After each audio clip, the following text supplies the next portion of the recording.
సామాజిక సామరస్యాన్ని మరియు అవగాహనను పెంపొందించే బంధంగా, విభేదాలను తగ్గించడంలో, పరస్పర గౌరవాన్ని ప్రోత్సహించడంలో స్నేహబంధం ముఖ్య పాత్ర పోషిస్తుంది. నిజామాబాద్ జిల్లా సిరికొండ మండల కేంద్రంలో ఆదివారం సత్యశోధక్ పాఠశాలలో స్నేహితుల దినోత్సవాన్ని పురస్కరించుకొని విద్యార్థులే అక్షరాలై స్నేహబంధంగా ఏర్పడిన సంబరాలు జరుపుకున్నారు.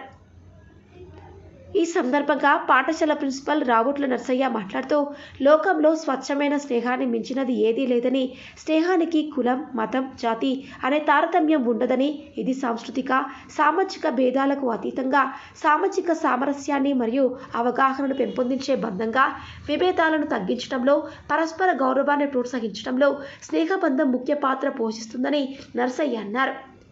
ఏ బంధం లేకున్నా స్నేహం అనే బంధంతో ముడిపడి పరిణతి చెందుతూ కాలక్రమేణా బలమైన బంధంగా మారి అన్నిటికీ చేయూతనిచ్చేదే నిజమైన స్నేహబంధమన్నారు. వ్యక్తిగత జీవితంలో ఎదుగుదలకు, వ్యక్తిగత నిర్మాణానికి, మానవీయ విలువలు పెంపొందింపచేయడంలో స్నేహితుల పాత్ర ప్రధానమైనదన్నారు.